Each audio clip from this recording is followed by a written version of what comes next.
So the typical threats that we are aware of, and I think as a state we try to be cognizant and to prepare for the eventuality. I guess one is the obvious one, which is that we have neighboring countries that don't recognize Kosovo, that keep maintaining Kosovo in their constitution, which is, so in that sense we're talking about Serbia. So what Serbia also does is tries to maintain the narrative and the political situation that Kosovo is not a concluded sort of, that it's an open dispute. And this needs for two reasons. One is, and actually maybe in several dimensions, also it prevents Kosovo Serbs from integrating. So in order to maintain the narrative that there is a festering dispute, that Kosovo's sort of social contract with the Serb community is not satisfactory.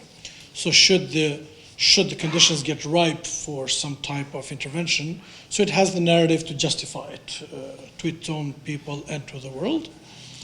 So it has the legal obligation to liberate it, also the story of a community that suffers.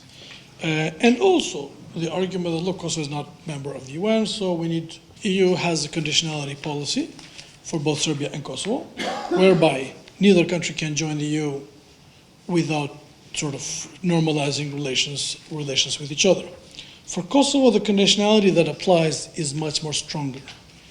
So because 5 members have not recognized Kosovo, so for Kosovo doesn't have a viable route short of the 5 recognizers, and in that sense, short of striking a deal with Serbia. At the same time, for Serbia, I'm afraid on paper conditionality applies very well, but in practice it doesn't. Serbia even practically would not have an interest to join the EU because it would also mean bringing the kind of rule of law that would imprison much of its political elite. But not only that, also it doesn't want to reform. The first is the militarization of the Serbian state and society. Adelina has mentioned in her paper that Serbia has been radically increasing its military spending.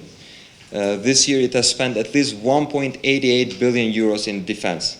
That's almost a tenth of all public spending in Serbia, in a country where thousands of youngsters migrate to the West every year due to economic underdevelopment.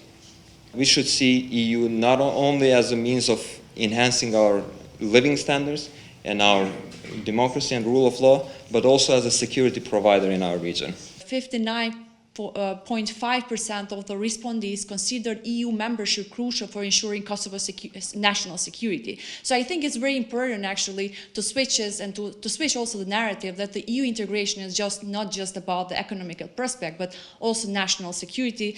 And through this report, we have tackled how Serbia is planning the defense strategy that's spending too much on the defense strategy. The same as a response we see in the case of Kosovo, that Kosovo has increased also the defense strategy, but its stance is imbalance. And also comparing that Serbia has especially a strategic alliance with Russia and China. 48.5% see some improvements in the rule of law in the northern part of Kosovo.